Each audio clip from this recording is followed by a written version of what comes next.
Hi, I'm Case Lowe, co-host of the Open the Voice Gate podcast.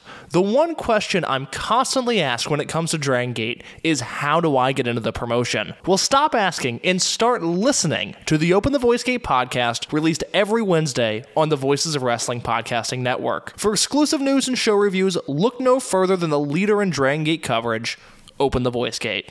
This podcast is a member of the Voices of Wrestling podcasting network. Visit voicesofwrestling.com to hear the rest of our great podcasts, as well as show reviews, columns, opinions, and updates across the world of wrestling.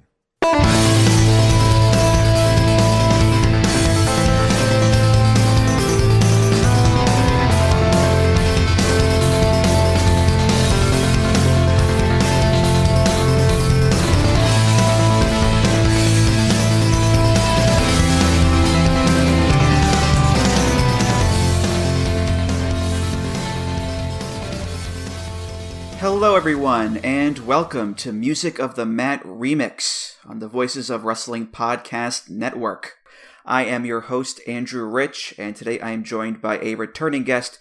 He is, of course, the founder, the creator, the grand poobah of Voices of Wrestling. It's Rich Kraetsch. Hello again, Rich. Hey, how's it going? Glad to be on here. Music of the Mat Remix. I love it. Yeah. Excited. Yeah. I think last time you were on the show was almost 2 years ago at this point. It was the 6th anniversary show where we talked about Monday Night Raw themes. And then the last podcasting we did just in general was the embarrassment of Rich's flagship we did back in March. It was you, me, and Rich Latta, which was a lot of fun. Embarrassment of Rich's. That was great, yeah. Yeah, it's been a while for sure, but I'm glad to have you back, definitely. Yeah, glad to be on here. Glad this all worked out. You know, one of the return of Music of the Mat is something I'm very, very glad we have back on the Voice Wrestling Podcast Network. Obviously in a little bit of a different form, but I think the way you've taken this and the direction you've taken it is pretty awesome. So yeah, is it a pro wrestling podcast? That's fine though. Who cares? People like you. I like you. So you know what? Screw it. And you know what? You still tie it into wrestling in some way. So it all works out. Yeah, I just wanted to say thanks again for letting me do this new format here, because, it is a little odd to have a wrestling podcast network in a show that is almost entirely not about wrestling at all. It's the thinnest connection you can get away with, I think. What you get away with, though, is the bait and switch, where it's like Music of the Mat tag teams. We're like, oh, cool. And then it's like the Pet Shop Boys, and they're like, oh, that's not at all what I thought this was going to be. So that's true, yeah. But look, wrestling is pretty stupid for the most part. It's really dumb. Yeah, music is a lot smarter than wrestling. Music is, I think pretty cool for the most part. Yeah. And people are digging this new format as well. So let's just keep doing it, I guess, Let's do it. Yeah, let's go.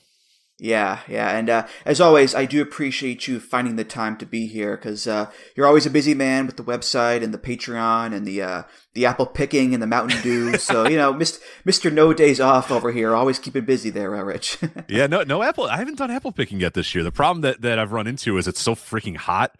It's like we're having a very warm fall, as I imagine you guys are as well, where every day is like 75 degrees. It just doesn't feel right to go apple picking and sweat. Like, I don't want to sweat when I apple pick. I want to, have a nice hoodie on or something like that. So it has not felt quite like apple picking season yet. Maybe I'll get into it, but the time is running out on apple season. So maybe I'll just skip this one, and then it'll mean that much more when I go apple picking next year. I'm sure. Yeah. Well, you mentioned there, Rich, today's episode, the topic is tag teams, which means we are going to play music duos, gruesome twosomes, you might call them. And there are a few similarities between wrestling tag teams and music duos. I think the big one is just how much variety you can get out of such a small grouping of guys. There's different kinds of tag teams, we all know that. Southern Style, Monster, Two High Flyers, Two Technical Wrestlers, Big Guy and Little Guy, siblings, cousins, twins, tag team perhaps, all sorts of different combos. And that's true in music as well. You can have a duo that is two singers, a singer and a musician, two musicians, two rappers, rapper and a DJ, brothers, sisters, brother and sister, wife and husband, twins again. All sorts of ways you can go there. And as evidenced by our picks today here, Rich, we have quite the variety of duos to showcase here today. Oh, absolutely. Yeah. And I tried to be mindful of that as well and I'm glad I think you did as well, of like, you know what, instead of just picking like, 8 of like this very similar types of things, it's like, no, let's find how unique two people and how unique it can be when you just put two people together and make music, and how beautiful it can be in a lot of ways, and how different and unique it can be. And that relates back to tag teams in wrestling too. I mean, not all wrestling tag teams, look the same and act the same. Sometimes you have the contrast or whatever, and then sometimes no. Then sometimes you have two guys that look exactly the same, and it can be just as beautiful in both ways. Yeah, and apparently, like a lot of tag teams, a lot of duos exist just to break up. Yeah, because looking at our list here, a lot of these duos are broken up, or they did break up and then reunite later on, and that's not surprising, because it's like any other band. You're sharing the spotlight with someone, sharing the pressures of fame. Tensions are going to flare, egos are going to flare. This guy has all the intention and not me. I'm doing all the work here, etc., etc. And next thing you know, the band is breaking up, and I think there are a lot fewer chair shots in music than there are in wrestling, but I would argue music still has plenty of heel turns, Rich. Oh, certainly. Yeah. Many heel turns, and different iterations too of tag teams. I really tried to find a way to get Peaches and Herb on my list, but I just couldn't do it. So we could relate. And then I was racking my brain trying to figure out a wrestling tag team where one person is pretty consistent and the second person had many iterations. And I was struggling to find like the right team. And that's why I ended up saying, you know what, forget Peaches and Herb. They're out, because Herb's consistent. Peaches, there's many Peaches, many Peaches. So. Yeah. This was tough. This was a tough topic to, whittle down your picks there, because we have 8 picks each, and I brought a play-out song at the end, but this was a really tough choice to, find just 8 picks to go with here, and we didn't go for all the obvious ones either, so there are plenty left over for Tag Teams Volume 2 and 3 and 8 and so forth, but Rich, you are the guest of honor today. You are going first. What is your first pick? All right, so this one I picked because we're talking about tag teams, and when you offered me the suggestion of let's talk about tag teams, I couldn't not pick this song. I couldn't not pick Tag Teams, Whoop, There It Is. Their name is Tag Team, for God's sake, so we're talking about tag teams. We got to do Tag Team, Whoop, There It Is. There's so much to talk about with this, so there it is, my first song, Tag Team, Whoop, There It Is. Big difference, not Woot. Whoop, we'll talk about that. And we'll get to that one. Don't you worry, we'll get to that one Whoop. For sure. MP. Party people! Tag team music in full effect. That's me, DC, the brain supreme. And my man Steve Rowland. We're kicking the flow. And it goes a little something like this. Tag team, back again. Check it, direct it, let's begin. Party on, party people, let me hear some noise. DC's in the house, jump, rejoices. There's a party over here, a party over there. Wave your hands in the air, shake the dairy, yeah. These 3 words mean you're getting busy. Whoop, there it is, Hitman. Whoop, there it is. Whoop, there it is. Whoop, there it is. Whoop, there it is. Whoop, there it is. Whoop, there it is. Whoop, there it is. Whoop, there it is. Upside down and inside out, I'm about to show all you folks what it's all about. Now it's time for it to get on the mic and make this party hot. I'm taking it back to the old school, cause I'm an old fool who's so cool. If you wanna get down, I'ma show you the way. Whoop, there it is, let me hear you say whoop, there it is. Come on, y'all. Whoop, there it is. Whoop, there it is. Come on, y'all. Whoop, there it is. Yes, there it is. Tag Team, Whoop, there it is. It's a bit of a pick because of the topic. Like, is this one of my favorite songs ever? No, probably not. Am I in the car jamming to Whoop, There It Is? Not that often. But then again, you hear it and you can't. I feel like if you don't, if that head doesn't shake a little bit, if you're not you're not feeling that groove a little bit, I don't know if you have a soul, because it's got a little, it works. It still works all these years later. Again, it's not a very good song. It's, lyrically, we're not going to break down the lyrics of Whoop, There It Is and all that, but I think it does a good job of fitting in the era too. It's, obviously it's 1992. Miami bass has really not even begun, in a lot of ways, or at least it was very, very regional in that sense. And one of the big things about this song too was that, nobody really wanted it. these guys that they were DJs at Magic City, a very well-known gentleman's club in Atlanta, and they played the song and the crowd liked it, so they thought, all right, cool, let's try to sell this song to record labels, and nobody wanted it. Nobody thought it was gonna work. It was too weird. And what is this song? What does it sound like? What's all these noise and stuff? And it ended up not really working. And eventually, they were able to get into record label, but none of the big hitters that really wanted them. And the song ended up being huge. And the big reason I picked this as well was the wrestling connection too, as we try somewhat to bring it back to wrestling.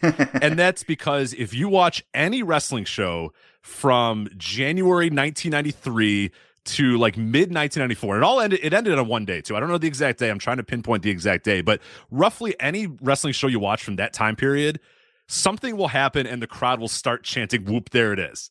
A wrestler might tell the crowd, instruct them to start chanting, "Whoop, there it is." The crowd might decide on their own to start chanting, "Whoop, there it is."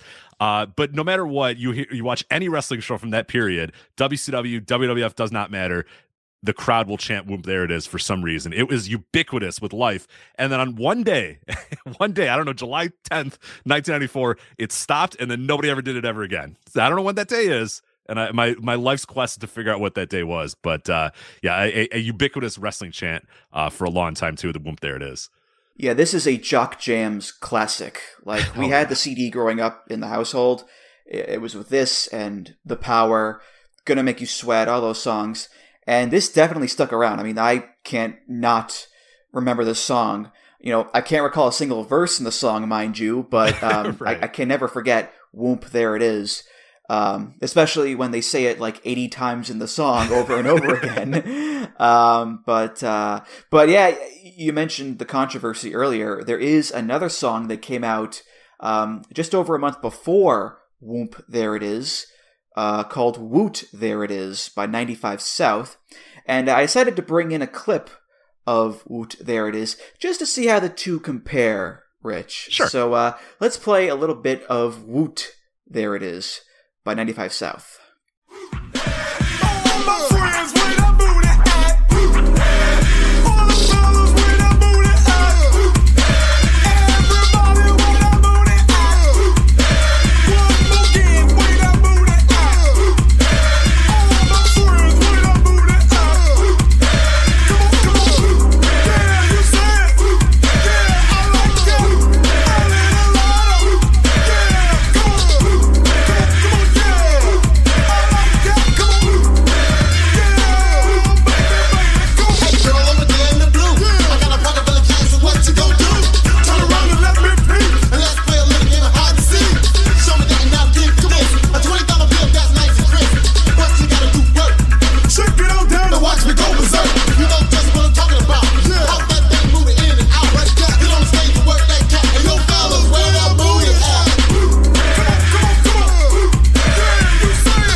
I mean, look, come on, that's pretty blatant right there.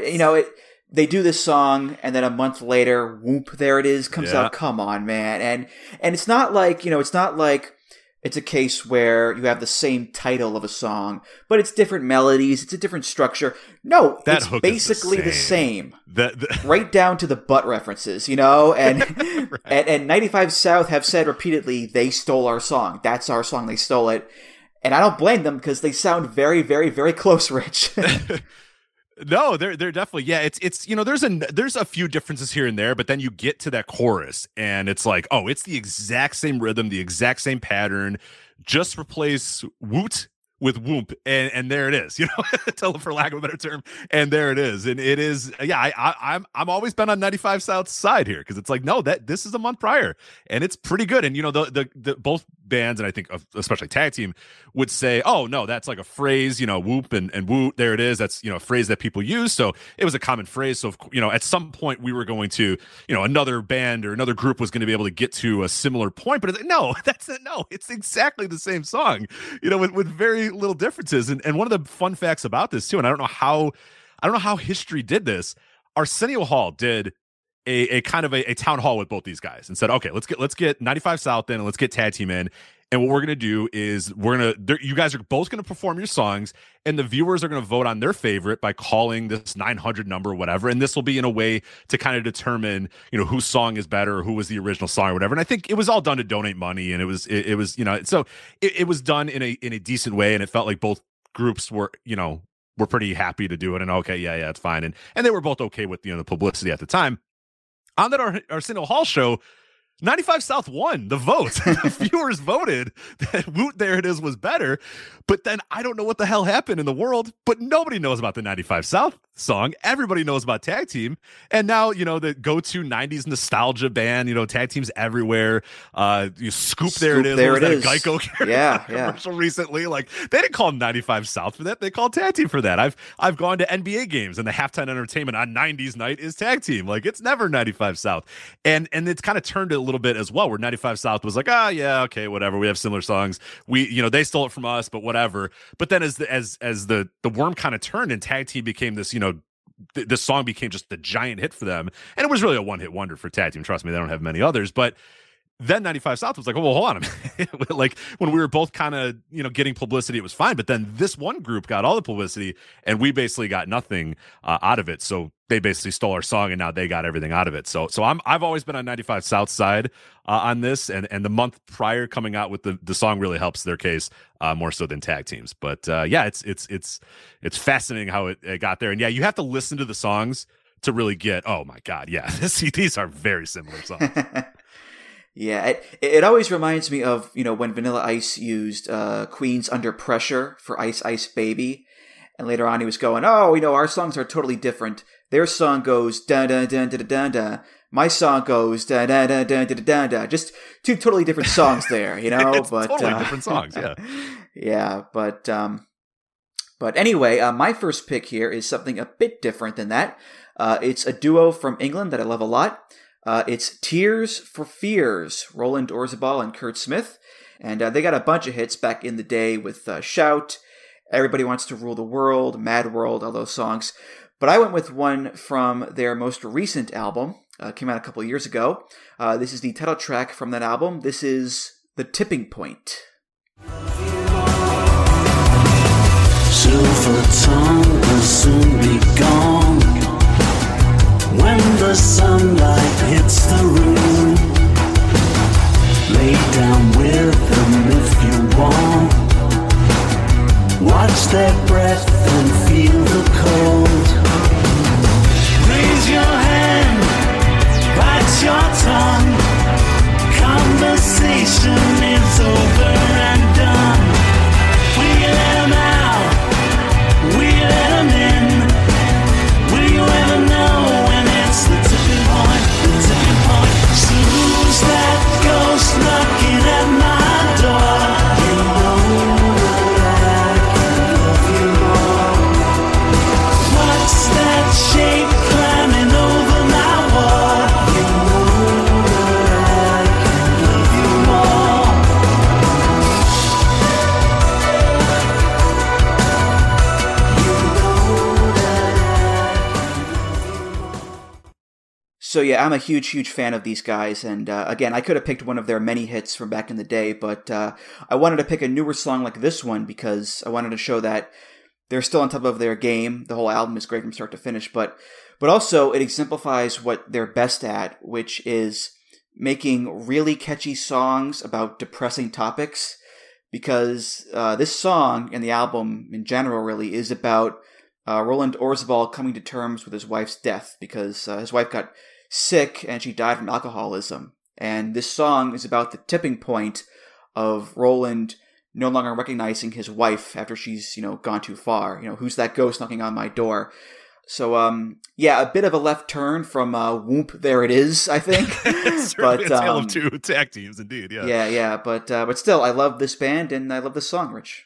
Yeah, I like that you did, because there's so many that you could have picked, they're very classic 80s songs that you could have picked from them, number one hits in the USA and across the world or whatever. But yeah, it's interesting. I did not know this was a newer song. I just kind of assumed, oh, Tears for Fears. And I don't follow them as much. So I kind of assumed that this was an older song because it has a way where, it sounds good. The quality of it sounds really good, but it also sounds like a song that could have easily came out in 1985 as much as it could have came out in 2022. So good for them to, still be at it. And there's a couple groups that are that way too. And I always remember Tears for Fears being that way where, you're jamming along to it and you're like, I'm going to look at the lyrics of the song and see what it's about. And you're like, oh no, like as you're like snapping your fingers to it, it's like, oh, here's like this horrific song about, his wife, dying slowly in front of him. But God, it's a ditty. It's a bit of a ditty. So it's like, yeah, you kind of have to, sway with it and dig it while it's happening. But no, it's a good track for sure. Yeah, their first album is called The Hurting, and the album cover is a photo of a little kid crying. So that kind of sums up the band to a T, I think. Yeah, but this is also a good example of a duo that split up and then got back together again because Kurt Smith left after the third album, and Roland kept the name Tears for Fears. So there are two Tears for Fears albums that are essentially Roland Orzabal solo albums, just under the name Tears for Fears. But they got back together in, I think, 2001, thereabouts, and they put out a couple albums since then, and they've been just on point, Rich. So good for them. Yeah, good for them. All right, what's your next pick, Rich? All right, next song here is one that I picked. I'll explain for some reasons here in a bit, but very similar, I guess, in a lot of ways to Tears for Fears, because we're going to go back to England here for another musical duo, the Pet Shop Boys. It's a Sin.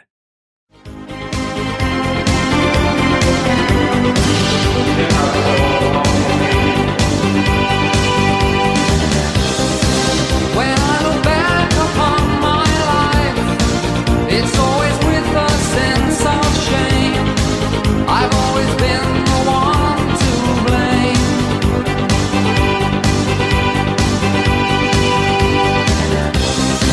For everything I long to do, no matter when or where or who, has one thing in common too. It's a sin. It's a sin. Everything I've ever done, everything I ever do, every place I've ever been, everywhere I'm going to, it's a sin. At school they taught me how to be so pure in thought and word and deed. They didn't quite. Well, I guess that kind of works in conjunction with your really, interesting songs and good little ditties that kind of have some depressing tones to it as well, which is this song too, because It's a Sin, is about one of the members of the Pet Shop Boys, about his upbringing, his religious Catholicism upbringing, and how everything that he liked to do, everything that he loved, everything that was pleasurable was told to be sin, and this is sin and that's sin and stuff.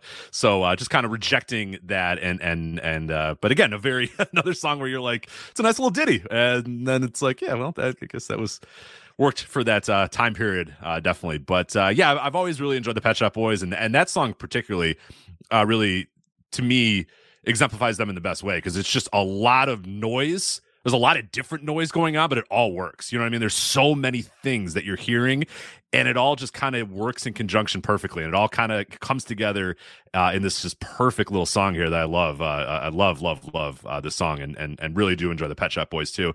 And what's weird about them, maybe not weird, but they're not really, they're one of the best selling artists in UK history. Like they're an incredibly big band across the world, but I feel like they don't come up a lot when you're having discussions about bands of this era and bands of this time. And one of the things is they're very introverted. They're not they're not very boisterous. They're not on social media all the time. They're not very, and even in the 80s they weren't like the most boisterous duo ever. And it kind of sucks, because they are, great. I think they're fantastic. Plus, they have like a lot of very, well-selling records, but for whatever reason, they don't seem to be one of like the go-to groups that people bring up of the 80s. But it's one that I always bring up because I think they're phenomenal. Yeah, there's going to be a good amount of synth pop on this episode, actually, and you can't do an episode like that without the Pet Shop Boys, really. No. So, yeah, but I first got into them as a teenager. I think the first song of theirs I heard was West End Girls, of course. I listened to that like on a loop on my iPod back in the day. And this is another one of their big hits. I can't say I really relate to the whole Catholic school upbringing, but I sort of can. I sort of can. So what happened with me? I didn't necessarily have a life of sin. Well, I did have a life of sin, but it was a life where I was raised Catholic, and I did my communion and stuff, and then I was in CCD, which was like, I forget what it stood for, but it was like Catholic school or whatever that you would go to after school. Can you imagine having to go to school and then going to another school after school? Listen, screw that. Hebrew school, baby, come on. No, I already went to school. I'm not going to school again. I come home for an hour, play a little Sega Genesis, and you tell me I have to go to another school? Screw that. Not going to happen. And it didn't happen very well. I started acting up, Andrew, and I kept asking the teacher, this poor little nun who was just trying to teach this little 11-year-old about Catholicism and religion. And I kept asking a lot of questions, and I just kept asking questions. Then at one point I asked her if this is Jesus a zombie? I straight up asked, like, hey, it sounds like Jesus is a zombie. And she was like, all right, no, this kid's got to go. So she basically told my mom, hey, Rich is no longer invited to CCD anymore. And my mom said, do you really care? And I went, no, not really. And then that was the last time I ever really did anything with religion. So I never got confirmed. So I have, much like these men, I have lived a life of complete sin, I guess, since then. But yeah, school after school, wasn't down for that. Did not like it very much. So I can sort of attest to where they're coming from in this song, maybe not in the full way. But one of the fun stories about this song, and one of the big reasons why I chose it too, because I thought it'd make for a good topic too, is so the song got released, and there's a DJ in the UK named Jonathan King, who says that this song is plagiarizing from Cat Stevens' song Wild World. Yes. So he goes to the Sun newspaper, a fine publication I've heard, and says that I think he wrote I think he was writing columns at the time or whatever. But anyway, he decided, okay, you know what I'm going to do? I'm going to prove that these guys stole this song. I'm going to release a cover of Wild World as a single, and he does that, and it sounds pretty similar to It's a Sin. And he says, look, see this song that they did. This Wild World is It's a Sin is ripping them off. And so what the Pet Shop Boys do, which is incredible, is they sued the guy and won, and then donated all that money to charity, which is just incredible. Because he's like, look how similar these songs are. And they're like, you're right. And they sued him and said, this man's stealing our song. And they won and then donated to charity, which is an incredible amount of like, God, just how great would that be to throw it back in this guy's face by suing and winning off of your song. But there you go. As far as the claim, I didn't just pick plagiarized songs, by the way, for the record. Even though my first two have plagiarism controversies, I assure you, my other songs mostly do not. But yeah, as far as that claim, I don't know. I haven't dug into it enough to say one way or another. Mm-hmm. Well, another fun fact about the band that I like is Neil Tennant, the lead singer, is from Newcastle upon Tyne, England, which is the same hometown as Pac. Yeah. So there you go. Two very different fellows. Do you think they've ever met? You think they've ever talked? They've had to have, right? At some point. I just like to imagine them meeting up. Pac is in full gear as always, and Neil is dressed like he's from the 80s. So yeah. Pac's just dripping wet. Of course, yeah.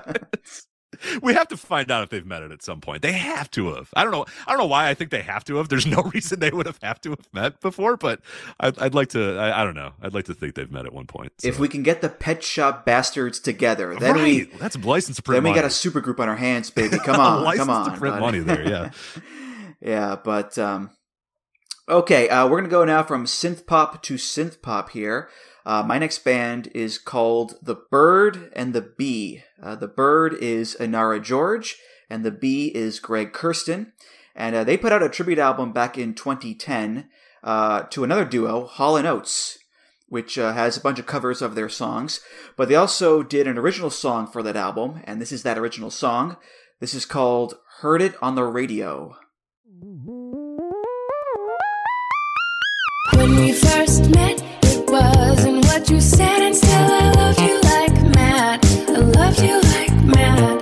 When we first met, they were playing that song, and then it stuck into my head, stuck into my head.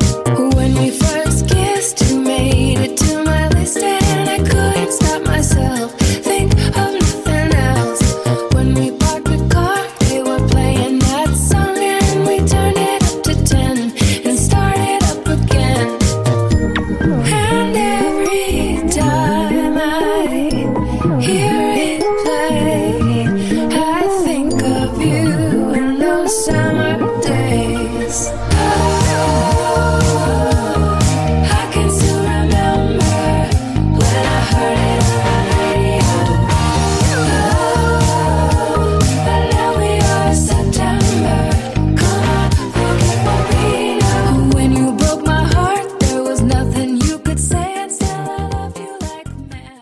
So yeah, just a very fun, bouncy, catchy pop song that is not super depressing. Thank God for that. But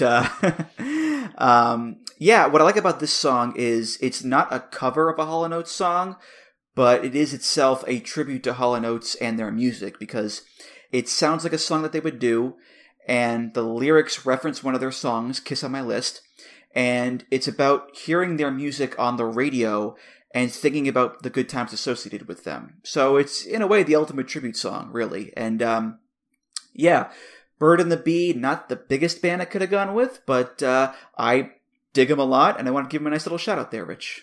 Yeah, I don't think I've ever actually heard them. I'm familiar with Greg because of his work in. I mean, he's done a lot of stuff with a bunch of huge artists. Adele, I think, is one where I do know the name.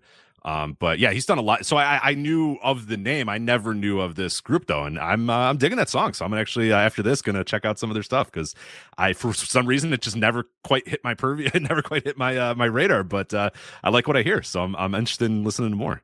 Yeah, they're a lot of fun, and they've got quite the pedigree, too, because Inara George, the singer, she is the daughter of Lowell George from the band Little Feat. And yeah, Greg Kurstin has worked as a songwriter and producer with, Adele and Paul McCartney, Foo Fighters, Beck, Sia, Kelly Clarkson, and just a ton of people. And he's got like 9 Grammys, too. So yeah, he's a big hitter in the music business, and he has this, nice little indie pop band going as well. So yeah, I say check him out for sure. Definitely will. Yeah, I'm excited. All right, what do you got next for us, Rich?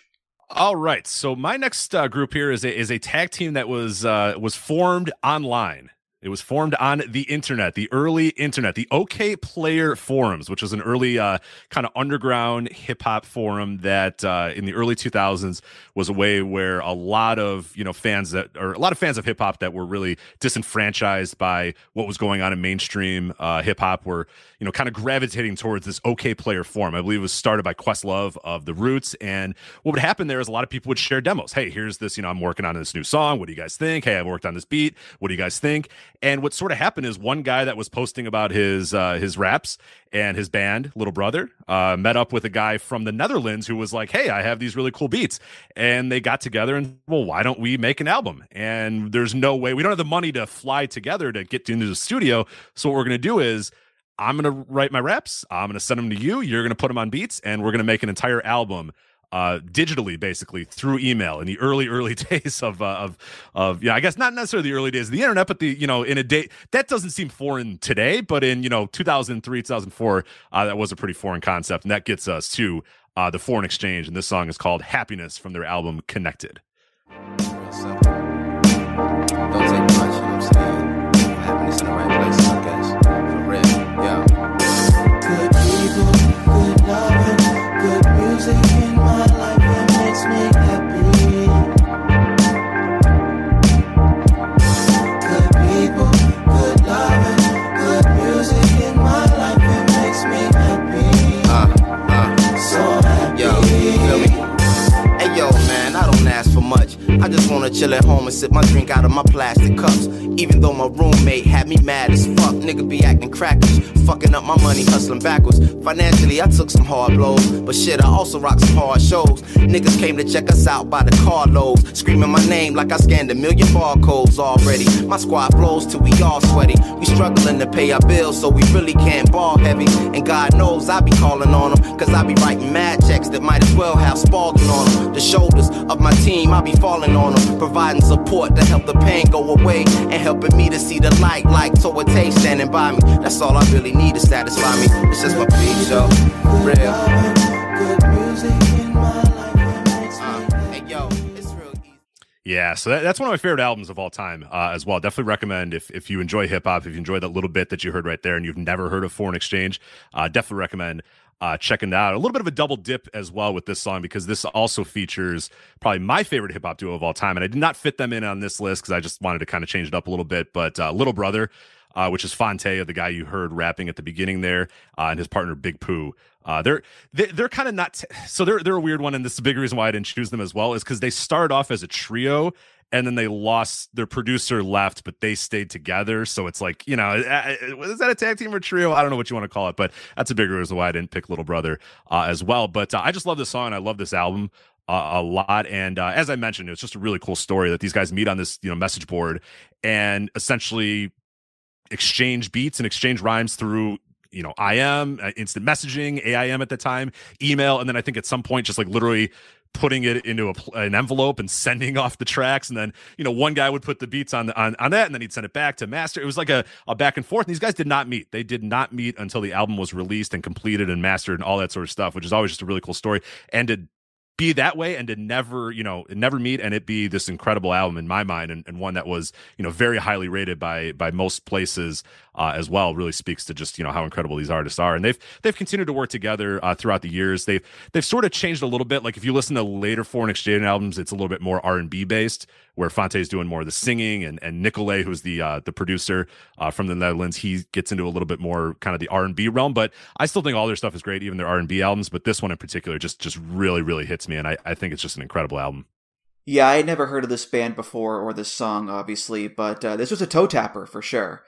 And it's one of those things where I don't know the song, but the chorus made me feel like I did. Yeah. Like it just has that kind of universal quality to it, I think. And that story of the American rapper and Dutch producer connecting over the internet and making an album, through that way online, it sounds like a story from nowadays. Like nowadays, that is so common of, people recording in different parts of the world and just, putting it all together online. But thinking about that happening in the early 2000s, when there's still dial-up, like it makes the story, a bit wilder, I think, and a bit cooler. Again, I had never heard of these guys beforehand, but I like this song a lot, Rich, for sure. Yeah, definitely. And as I said, if you want to double dip as well, Fonte is part of Little Brother, and they have a large catalog of pretty great rap albums too. So definitely recommend checking those out.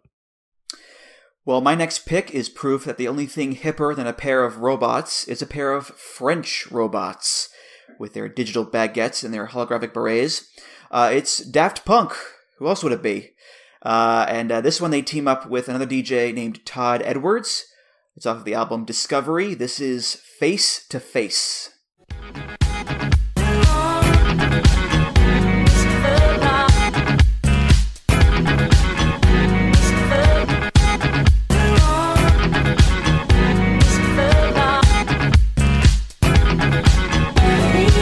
What's going on? Could this be my understanding? It's not your fault, I was being too demanding. I must admit, it's my pride that made me distant. All because I hope that you'd be someone different. There's not much I know about you.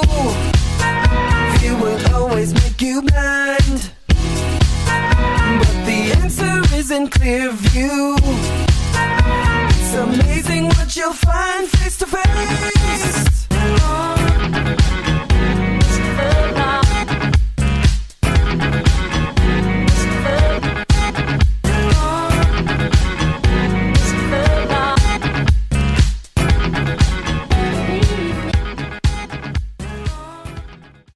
So yeah, Daft Punk, huge band, could have picked any number of their songs, but I went with this one because it's just so impressive, because with the exception of the vocals by Todd Edwards, the entire song is made up of samples from a bunch of 70s and 80s songs. And what's really impressive is the way that they're able to trick your brain into hearing words that aren't there. Mm-hmm. Because the chorus sounds like, you are face to face now. But the samples they got that from are not saying those words. They are literally cutting and pasting samples by the syllable and rearranging them to sound different. Like the face to face now part, that's from a song called House at Pooh Corner by Loggins and Messina. And it's Daft Punk taking Christopher Robin, cutting off the in, and it's now Christopher Rob. And the song is called Face to Face, so your brain thinks, oh, he's saying face to face now. But he's not. Like, he's not at all. So it's crazy how that works, Rich, Yeah, these guys are incredible. Yeah, Daft Punk. As I'm listening to the song, I'm thinking, man, I'm trying to remember if I've ever heard a Daft Punk song that I was just like, that song's not very good. I don't really think I ever have. Like, I think they are just unbelievable with the amount of just great great songs that they do. And like you said, the fact that it's not just, oh, it sounds cool and it makes your head bop. It's the fact that it's like they're constructing these songs in ways that are just beyond like recognition. Like it's impossible to get into their headspace, to figure out how the hell you would think that that's how you construct a song. You know what I mean? Like, how did they think that this is the best way to construct a song? Like in this particular case, but it's true of a lot of their songs. And they're always innovating. They're always finding new ways to kind of push the genre and reinvent themselves and do it in a way that they're gimmicky enough where people know them. I mean, if you say the words Daft Punk, everybody knows who the hell you're talking about. Everybody knows what they look like in a way, even though we have no idea. You know what I mean? Like, and they do just a great job of marketing themselves. And yeah, they're one of the most iconic acts to me, and one of probably the most influential acts in dance music. I mean, unquestionably made, you know, dance music what it is today, which is, you know, still very, you know, it's been there forever, but they in a lot of ways made it mainstream in a way that many other, you know, people before them did not. Yeah, and they also did amazing work on the Tron Legacy soundtrack as well, and they have a great live album too. I love pretty much all their stuff. Like you said, it's hard to find stuff to not like about Daft Punk, and that's why I got, you know, pretty upset when they broke up a few years ago, because I thought Random Access Memories was a masterpiece, and I was so excited to see what they did next. But I guess, you know, when you win all the awards for that album, where do you go from there, really? You know, But hopefully one day they reunite and reboot their systems and get back together. And I don't know, maybe they bring Strong Machine J along for the ride. You know, just to get some oil, just to get a few more robots in there for the fun of it. I don't know, but yeah, again, I could have picked any number of Daft Punk songs, but this one in particular was just standing out to me in the moment, and I thought, you know, let's just go with this one, Rich. So there you go. There it is. So they broke up? Is there like beef, or is it just like, hey, we're going in different directions? No beef. Just, different directions. Just one of those amicable splits where it's like, you know what? We're just done. You know, the band is just done. So, that's just the way it went with them. And I think that's how it went with your next pick, I believe, Rich. Certainly. Yeah. I don't think there's any beef between these two, but they're, for the time being, broken up. And let's do it. So most people's go-to for best hip-hop duo of all time, best hip-hop tag team of all time, and rightfully so. My song is Outkast Aquemini from the album Aquemini. The name is Big Boy, Daddy Fat Sacks, the nigga that like them Cadillacs. I stay down with these streets, cause these streets is where my folks at. Better know that. Some say we pro-black, but we professional. We missed a lot of church, so the music is our confessional. Get off the testicles and the nut sacks. You bust round, we bust back. Get back for real niggas that's out here trying to spit facts. You hear that, you can't come near that. Maybe you need to quit. Cause Aquemini is Aquarius in the gym and I run this shit like this. My mind warps and bends, floats the wind, count to 10. Meet the twin, Andre Ben, welcome to the Lion's Den. A red jet, no skin, many men comprehend. I extend myself, so you go out and tell a friend. Sin all depends on what you believe in. Faith is what you make it, that's the hardest shit since MC Ren. Alien can blend right on in with your kin. Look again, cause I swear I spot one every now and then. It's happening again, wish I could tell you when. Andre, this is Andre, y'all is just gonna have to make amends. Even the sun goes down, heroes eventually die. Horoscopes often lie, and sometimes why. Nothing is for show, nothing is for certain, and none lasts forever, but until they close the curtain. It's him and I, Aquemini.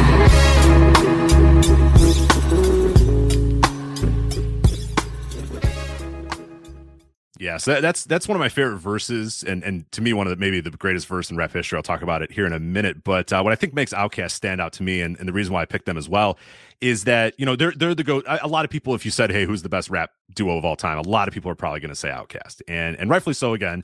And I think what makes them shine so perfectly, and you kind of get it a little bit in that clip there, is how they can play off one another, but have two very different approaches to their music, even on the same song. And they seem like two completely different human beings that are somehow coming together to create this, you know, masterpiece of hip hop. And that's probably why now we no longer see them making music, because, you know, Andre 3000, he's kind of gone in his own direction, and now he's doing, you know, flute albums or whatever the hell that thing was. I never even listened to it. I'm sure it's fine. I don't care. I'm not gonna listen to it. And Big Boy is still largely doing what he was doing in the early days of Outkast. He, you know, a little bit more refined or whatever than what he was doing, you know, in the early 90s, but he's kind of stuck to the same formula that he's had. Well, as Andre 3000 obviously went in many different directions. The early 2000s, he, you know, completely changed the game, and they literally literally made an album where they both did different albums. They put it together and said, yeah, it's Outkast. It was like, okay, well, I mean, Big Boy did his album and then Andre 3000 did his album, but it works. Somehow it works, and it always worked, even from the beginning. And this song really kind of speaks to the duality of Andre 3000 as well, or this song in particular, and that verse in particular too, which to me is one of the greatest verses in rap history. And I can explain a little bit about it if you want, but Andrew, did you have any thoughts about Outkast or Aquemini? Yeah, I was actually thinking about picking a different song from this album, Rosa Parks, because I love that song. Oh, it's so good. And, I've never gone too deep with Outkast. They're a hits group for me, because, I was the kid dancing to Hey Ya at summer camp, I hate you. I was not the kid listening to Aquemini or AT Aliens, Rich. I'm sorry. I know. Yeah, I hate you. I had so many arguments with people like you during high school because I was like, no, man, it's not about hey. You gotta listen to Southern playlistic Cadillac music. Come on, man. But nobody listened to me. Nobody listened. Listen. B.O.B., love it. So Fresh, So Clean, love it. Miss Jackson, great. The Way You Move, ton of fun. I get it. Once you start getting into the deep cuts, and once you start getting into the lore of the band and their beliefs with like the UFOs and all that stuff, that's when I veer off, Rich. Okay, that's when I veer off. Fair. That's fair. But no, this is to me a great verse and probably the greatest verse in rap history. In one breath, because I think Andre 3000 does a great job of telling an entire story in his voice inflection as well. You hear it there with the E's. He hits the E's at a certain time, and the E's start to rhyme with each other while the words are rhyming with each other too. And it's just, I think it's just masterful the way he does that. And he makes it where his voice, and Andre 3000 was always really good about this too, making his voice part of the beat as well. He wasn't just a guy rapping over a beat. His voice was part of the beat. His voice was taking you on, a musical journey the same way that the beat behind it was. And that's nothing against a Big Boy. Big Boy does great work. He's a great rapper, but his stuff is kind of traditional. I'm rapping over a beat, whereas Andre 3000 would take that to a different level, and that's a great example of it here in Aquemini. And it's also just like a crazy, I mean, the verses, as you mentioned, it gets in a lot of different ways, and you might think, it's just a random verse and okay, whatever, but it goes in so many different ways. And I'm not going to go through everything. If you want to, genius.com has a great recap of this entire verse, which is it's 10 lines. And it works out perfectly too, because Andre talks about his, in the previous verse of Aquemini, if you want to go back, you can listen to it, about how he views himself as two different people. He has a gangster that he played originally. When they originally came out, they were kind of the Southern gangsters. Everybody might remember, maybe you don't if you're not a fan of hip hop, but at the Source Awards, the famous 1994 Source Awards, they won like Best New Rap Duo, and they got up there and everybody booed them because we're in the midst of the West Coast versus East Coast. Maybe it was the 95 Source Awards. I forget the exact year, but we're in the midst of like the East Coast versus West Coast, and Andre 3000 stands up and says the South's got something to say, and it's like, this is the beginning of Southern rap becoming really, really popular, and they were the first guys, but they kind of played that role of like, oh, we're the gangsters from the South or whatever. And here's Andre saying that, I have a duality in me as well. I used to be this gangster, and sometimes I am this gangster, but also I'm this alien-like philosopher. I'm this, higher being. I'm or the whatever. flute man, like Yeah. right. I'm the guy that's eventually going to come out with I'm going to excite everybody by saying, hey, a new Andre 3000 album's coming out, and everyone's going to go, oh my God, I can't believe it. And then it's going to be flutes. So yeah, he's that guy. And he talks about that in that song too. And he talks about the duality of both him. He talks about the duality of the him and Big Boy in that as well. One of the great parts about it too is at the beginning he says count to 10, which he's using to talk about hypnosis, but this also has 10 lines in the track. His sign is the Gemini, which is also a sign of two twins. Again, speaking of tag teams and duos. He also talks about I think the really good part about too, the ideas of sin, and which kind of relates back to the Pet Shop Boys. It's a sin where, what you think is sin is not what I think is sin. What this person thinks of sin, it's all, sin is all about what you believe in is what he says there. And I think that was a really cool part about it as well.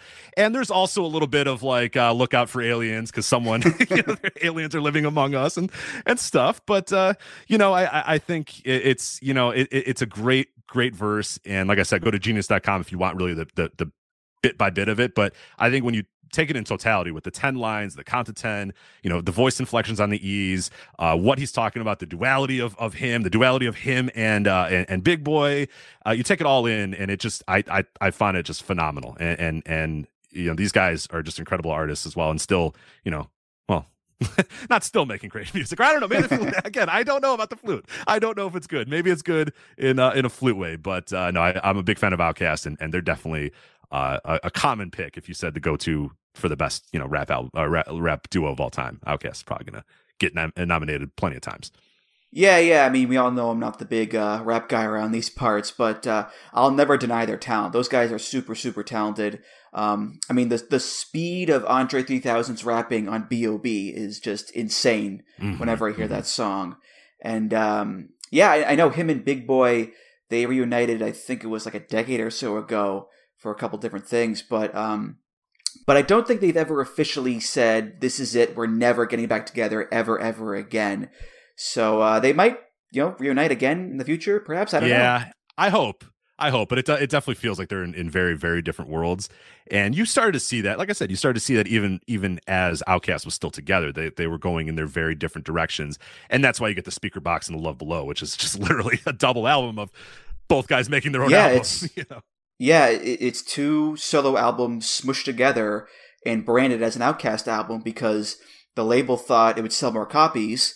And boy, were they right, because this was a monster of an album and a big Grammy winner as well. And Speaker Box is Big Boy's album. That's your more Southern hip-hop album. And The Love Below is Andre's album, and that's where you get the pop hits like Hey Ya and Roses. So, if you really want to see just how different those two guys can be, it's right there for sure. Yeah, absolutely. Yeah, and he closed off that line that great and kind of speaks perfectly to the relationship of Big Boy and Andre as well. As the last line in that verse is Andre, this is Andre, y'all just gonna have to make amends. And he's talking about how the fact that he's two different people and it switches back and forth sometimes, and that him and Big Boy are two different people and that switches back and forth sometimes. But you know what? They're just gonna have to make amends and do this thing and get through life, together. And then eventually, it might not work out, but for now we're gonna make amends and move forward the way we are. All right, let's see. My next pick here is more synth pop, baby. Here we go. This is a very short-lived duo from England. They only around for a couple of years or so. It's Alison Moyet and Vince Clarke. They are Yazoo. But in the States, they were called Yaz because of a naming rights issue. This is from their debut album, Upstairs at Eric's. This song is called Situation.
So that's about as, pure and simple 80s synth pop as you can get, really. It's just a singer and a guy with a keyboard, really. So there you go. But it's a fun, dancey number all the same. Alison Moyet is the singer there. She's got that lower contralto voice. And Yazoo, they only did a couple of albums, really, but they had some major hits. It's this, Only You, which is probably their biggest song. Don't Go, another one. And it's similar to, I think, The Bird and the Bee, where the two people involved are bigger than the actual group in the long run, because Alison Moyet, after this, has a bunch of solo hits. And the other guy, Vince Clarke, he was a founding member of Depeche Mode, and then he left, formed Yazoo, and then when Yazoo broke up, he formed Erasure, which also has a ton of hits. So... they didn't last long, but still, they had some major songs, especially in the UK. And I like this one a lot, Rich. Absolutely, yeah. So what was the reason behind I'm trying to think of what Yazoo was in the United States that caused them to be known as Yaz. What happened? It was, I believe it was a record label called Yazoo Records here in the States that threatened to sue them, I think. Oh, so, man. It's one of those things, you know? Because Yazoo's a great a great hit for a band, and Yaz is fine, but it's not quite. I mean, they would have done horrible in Boston because everybody only knows one Yaz in Boston. So I'm sure they didn't, That's right. That's right. If they put Yaz on the marquee in Boston, I bet people were very disappointed when they showed up to a concert hall and they thought they were going to have a speaking engagement with Carl Yastrzemski, and instead these guys are here doing their songs and their synth records. But no, they're. I've heard a little bit of their stuff, and yeah, it's good. It's really good stuff, and yeah, the synth pop theme continues here on this show, and rightfully so. As I was going through my list, I was like, I could either only do. I was coming up with all these songs, and they were all either like synth pop or hip hop, and I was like, all right, at some point I have to pick some different stuff here because it did feel like I don't know why it's a very heavy tag team music duo genre is that synth pop where you go through the 80s and it's like, oh my god, this one. I mean, if you go through a list, and briefly I did a quick list to make sure I didn't forget anybody obvious that I wanted to cover when I did like best musical duos of all time or whatever. I mean, so many of them are from the 80s, and so many of them are synthwave / new wave or synth pop / new wave era. So it's like, yeah, wow, it some reason it just kind of worked in that time period to have this duo and it worked out well. Mm-hmm.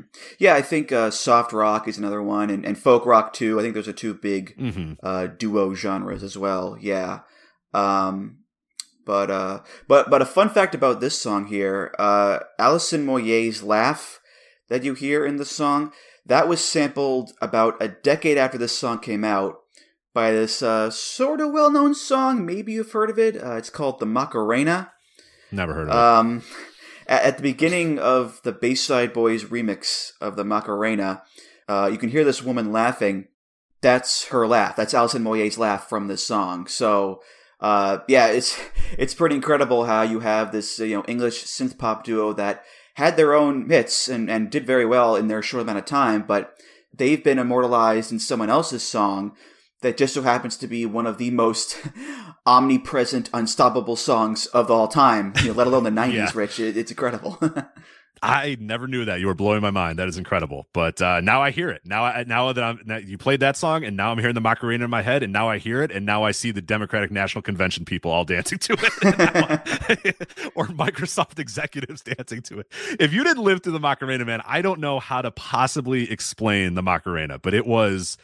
I don't know that a day went by during the peak of the Macarena that I did not hear the Macarena. You just anywhere, everywhere. Listen, I just couldn't escape it. I went to a lot of bar and bat mitzvahs back in my day, no. A lot of them, and I promise you, at every single one, they played the Macarena, they played the chicken dance, and they played the cha-cha slide. Those were the big three of bar and bat mitzvah dance songs back in my day. I promise you that. And I bet you can still do the Macarena too. When's the last time you did the Macarena? Sure. It doesn't matter. You can still do it. You'd still do it. I got it. I'm doing it right now. It's burned in my brain at this point, for sure. Right. How do you forget it? It's not to be fair, it's not the most difficult dance to remember or memorize, but still, it is. I probably have not done it since 1997. It is still burned in my brain. So yeah. And Los Del Rio, another duo. So it all ties together there, Rich. How about that? Yeah, right. We should. Why didn't I pick them? They also have a plagiarism too, I believe. That would have fit perfectly. What am I doing here? I'm going to change. Screw these next guys. I'm going to go to the Macarena instead. Let's talk about it. But no, I can't do it to these guys. So let me get away from the synth pop a little bit, get away from the new wave a little bit, and let's get funky here with McFadden and Whitehead. Ain't no stopping us now. There's been so many things that's held us down, but now it looks like things are finally coming around. I know we've got a long, long way to go, and where we'll end up, I don't know. But we won't let nothing hold us back. We're putting our show together, we're polishing up our act. And if you've ever been held down before, I know you refuse to be held down anymore. Well, don't you let nothing stand in your way. I want y'all to listen to every word I say, Ain't no stopping us now. We're on the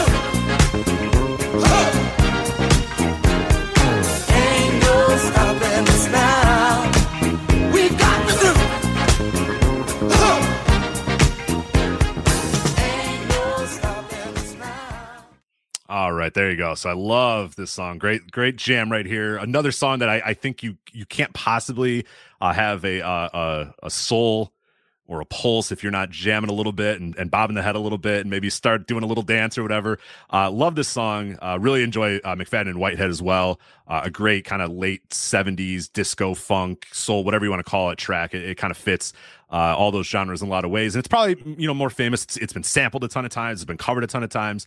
But I think it deserves its own flowers here. And these guys are, Philadelphia era or area R&B legends. And it's a cool song too, because it's talking about really the struggle that they've had with record labels and their struggle of, getting forward and getting this music to off the ground and, having their band be a thing, duos in that. This is an era where everybody wanted like your super group. They wanted it's the disco funk super group. So here's this, you have groups like Lakeside and Slave and these sort of guys and the Spinners and these guys, and that are just like 20 guys. It's just like 20 dudes out there like that. And that's what they wanted. And McFadden and Whitehead were like, no, we're just 2 guys. And they're like, no, you need 7 more guys in this band. Everybody needs to have an instrument. Everyone just grab a percussion instrument and make noise and do that sort of stuff. And these guys are like, no, we're 2 guys. This is what we are. We're an R&B duo. So a lot of, they struggled to, get recognition. They struggled to get on record labels. They struggled to get going. So this is their song of kind of saying, no, we're here and there ain't no stopping us now. We're here to come. So I really like this track as well. But what'd you think of this guy? Yeah, this is one of those cases where you may not know the artist, but you know the song because you've just heard it so many times over the years. And it's 7 minutes of funky goodness there. And I was reading up on it. It was considered at the time like the new Black national anthem. Yeah. Because it's so, positive and about overcoming adversity and all that stuff. I think it should be everybody's national anthem, because it should be our new national anthem. Our national anthem exactly, stinks. yeah. This song's better. Rockets, red glare, get out of here. Come on. Yeah. McFadden and Whitehead, baby. Let's do it. Yeah. But I was reading up about these guys as well, and this was the biggest hit they ever put out themselves. But as writers and producers, they did a ton of hits for other people. Like they did songs for the OJs, the Jacksons, Gloria Gaynor, Harold Melvin and the Blue Notes. Like they were pretty prolific outside of their own, albums. So even though this was their only real signature song, they still managed to make a pretty big mark in music outside of that, Rich. Definitely. Yeah, there's a fun fact that's out there too, and I don't know how true this is, but I wanted to bring it up, that at one point there was a military coup of Sierra Leone, and they considered at one point, while they were deciding what the new rules of this country were going to be, at one point somebody brought up Ain't No Stopping Us Now as the national anthem. Now, again, I don't know how true that is. I found it in a few different places, and it seems to be somewhat true, and if it is, that's incredible. And see, Sierra Leone had the right idea. Let's have a good song be our national anthem, not a bad song. But ultimately, I do not think I don't know about the coup. I forget if the coup worked or not, but the song did not stick as the new Sierra Leone national anthem. But a bit unfortunate though is two ways. There's a fortunate thing and then there's an unfortunate thing. So fortunately, these men may have died in 1979, I should say. Casey Kasem, famous DJ, everybody knows the name Casey Kasem. He would tell the story to a lot of people that McFadden and Whitehead were in Chicago on May 25th, 1979. They were promoting their music, they were promoting this album, they were promoting the song or whatever, doing various interviews, and they were about to get on a plane and go back to Los Angeles. But right before they got on the plane, someone said, "Hey, can you do an interview for," I forget the exactly who it was, but they said, "Sure, no problem." Yeah, so they canceled their flight and they went and did the interview instead. Well, probably pretty good idea that they did that. The next day, they did a flight, May 26th, no problem.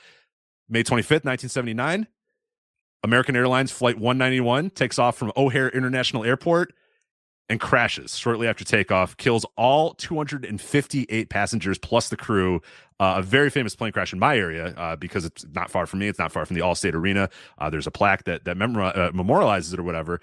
But yeah, those guys were supposed to be on that plane, and just because of this last interview that they did, they avoided disaster and they avoided being a part of that flight. But unfortunately, in May 11th, 2004, so also in May, Whitehead and McFadden was murdered in Philadelphia. He was standing on the street and some random person came and shot him, and nobody's quite sure why. And the murder still to this day remains unsolved. So a bit of a tragic end for Whitehead there. But yeah, they survived longer than they probably should have, because they probably should have been on that plane. They probably should have unfortunately passed away there May 25th, 1979, and fate would have it that they just did not. So.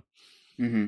Yeah, you hear stories like that sometimes where people are, supposed to be on a certain flight and they miss it for whatever reason, and the plane takes off and it crashes and everybody dies, and it's like, oh my God, I was supposed to be on that plane.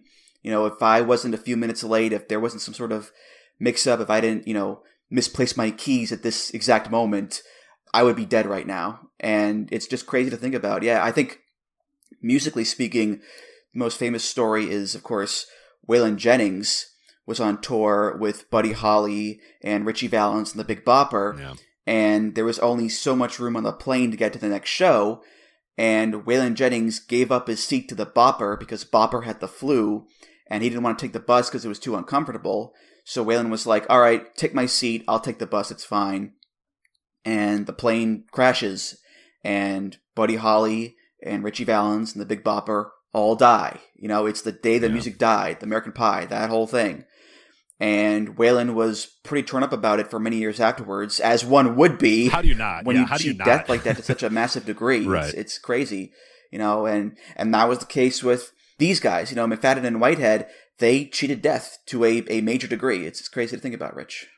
Right. But yeah, I definitely get that sense of guilt too, because it's just like, oh my God, I should have died and I didn't, but now 250 plus people or whatever have died. Or in the case of, Waylon Jennings, all of my, very good friends and these incredible musicians all passed away. I mean, it would, I don't know that I'd be able to handle it. I'd be a wreck just like, Waylon Jennings wasn't for most of his life, unfortunately. Mm-hmm. All right, well, let's perk things up a little bit here. Get this thing back on track. What are we doing here? I have another song that is over 7 minutes long, and this is a blues song by a couple of crazy kids from Detroit, Michigan. It's Jack and Meg White, the White Stripes, and this is off of their album Elephant. This is Ball and Biscuit. And right now you could care less about me, but soon enough you will care by the time I'm done.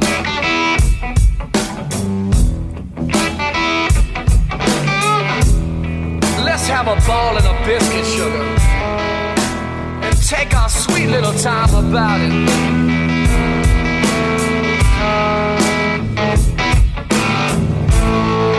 Let's have a ball, girl, and take our sweet little time about it.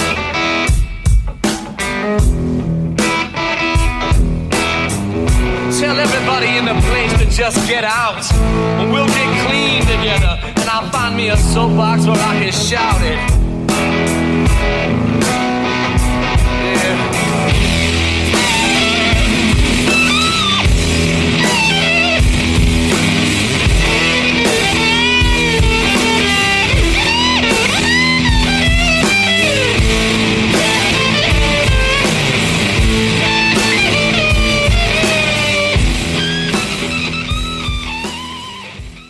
Yeah, that is considered by a lot of people as the best Jack White song ever, and they make a good point. It's a pretty amazing song because it's Jack White just making sweet, sweet love to his guitar.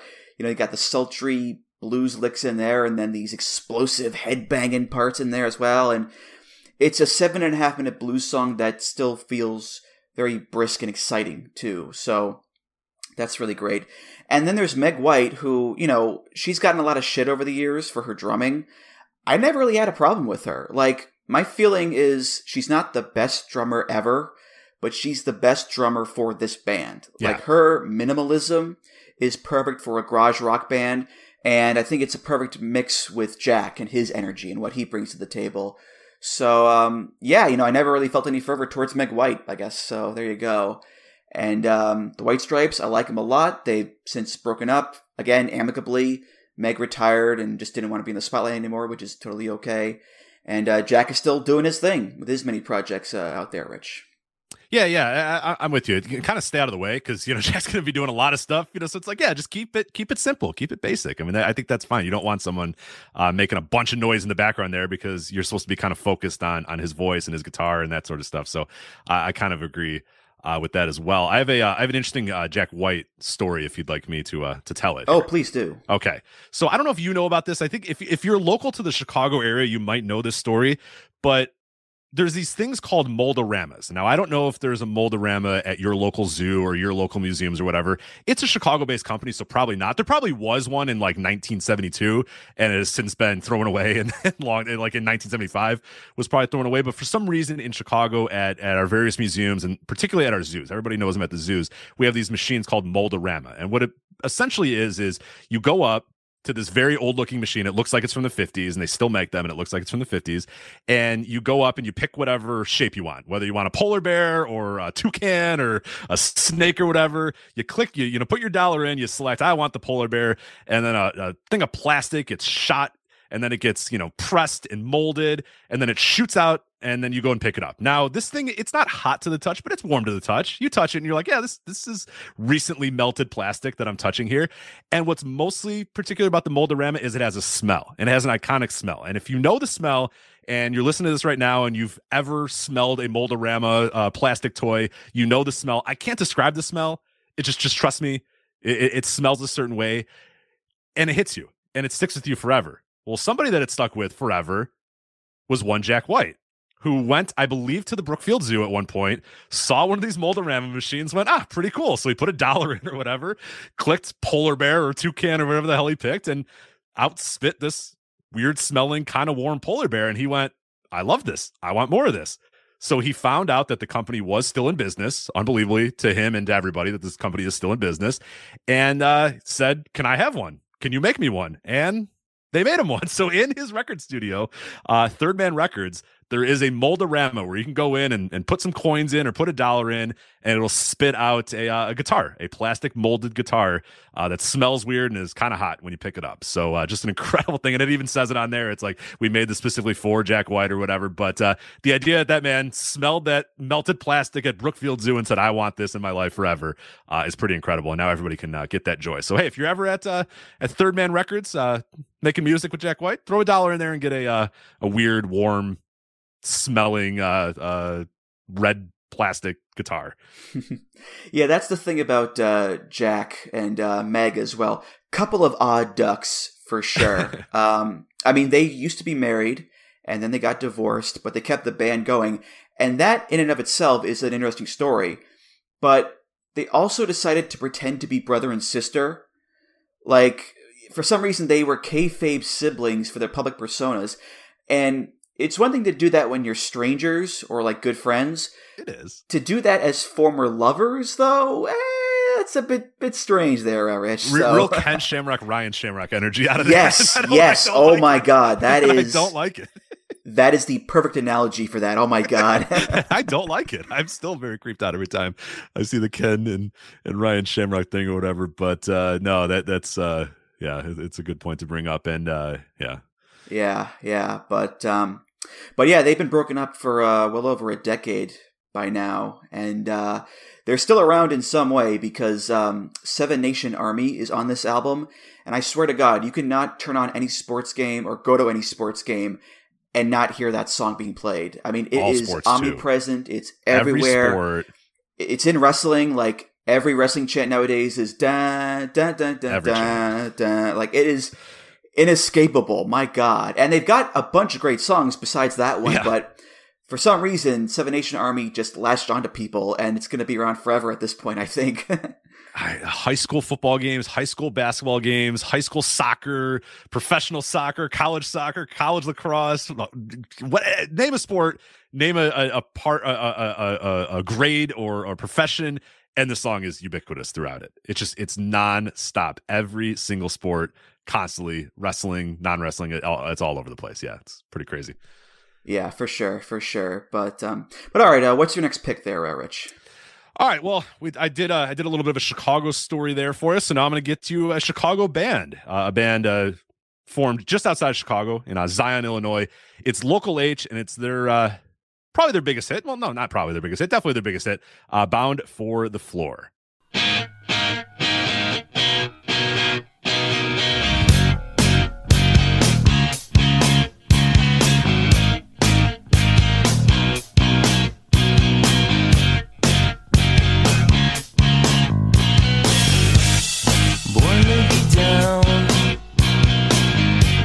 I've learned all my lessons before now.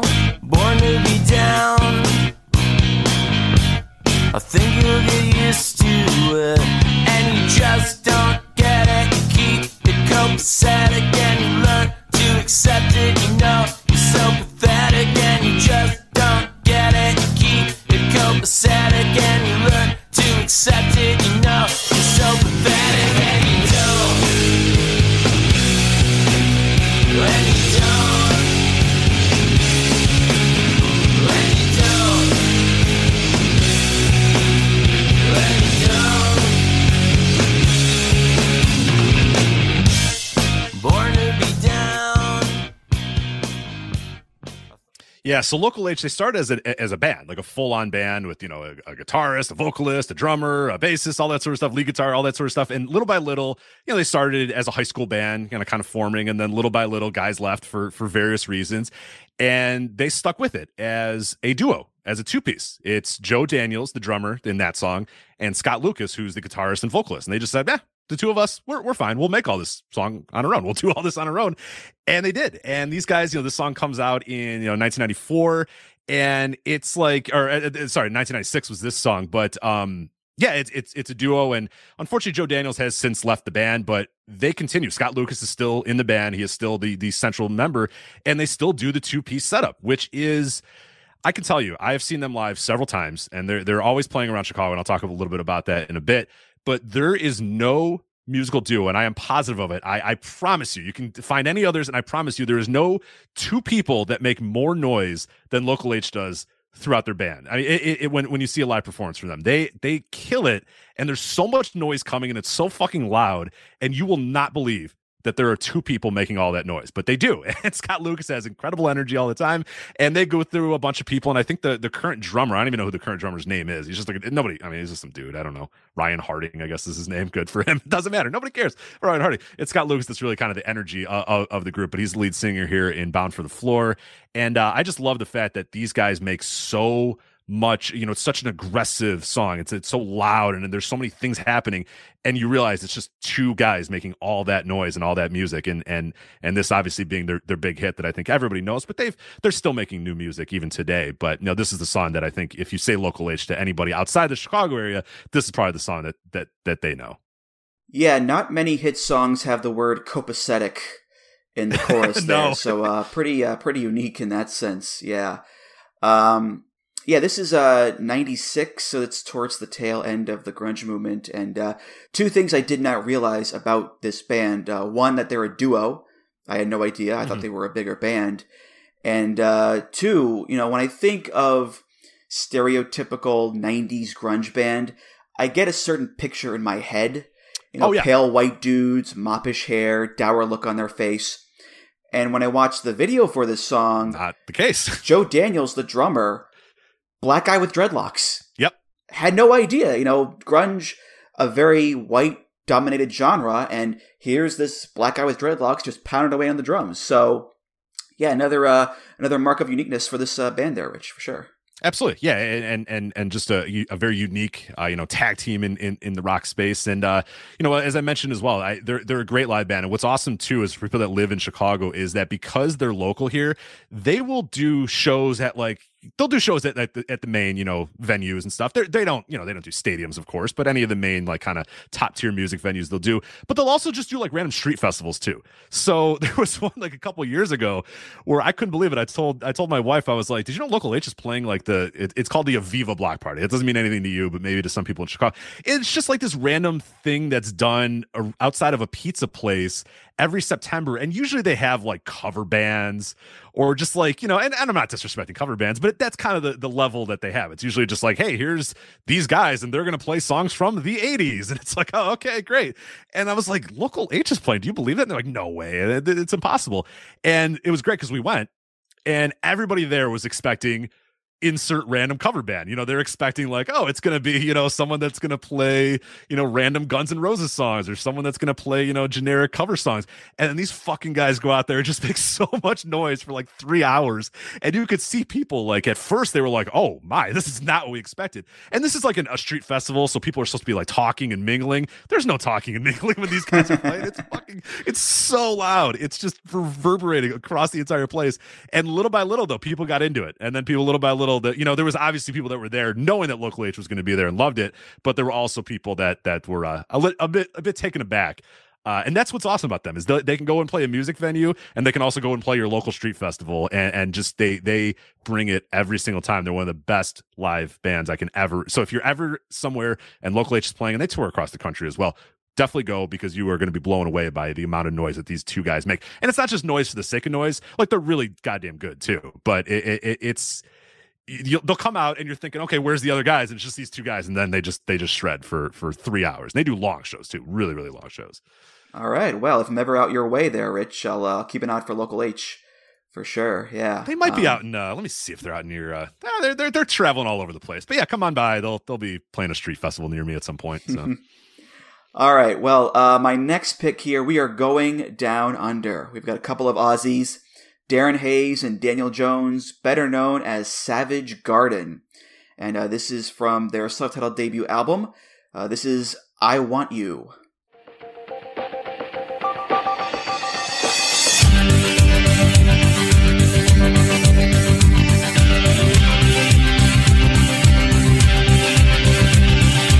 Anytime I need to see your face, I just close my eyes and I am taken to a place where your crystal mind and magenta feeling take a shelter in the base of my spine, straight like a chicken cherry cola. I don't need to try to explain, I just hold on tight, and if it happens again, I'ma move so silently to the arms and the lips and the face of the human kind of all that I need to, I want to. Come stand a little bit closer, breathe in and get a bit higher. You'll never know what hit you when I get to you. Ooh, I want you, I don't know if I need you, but ooh, I gotta find out. Ooh, I want you, I don't know if I need you, but ooh, I gotta find out.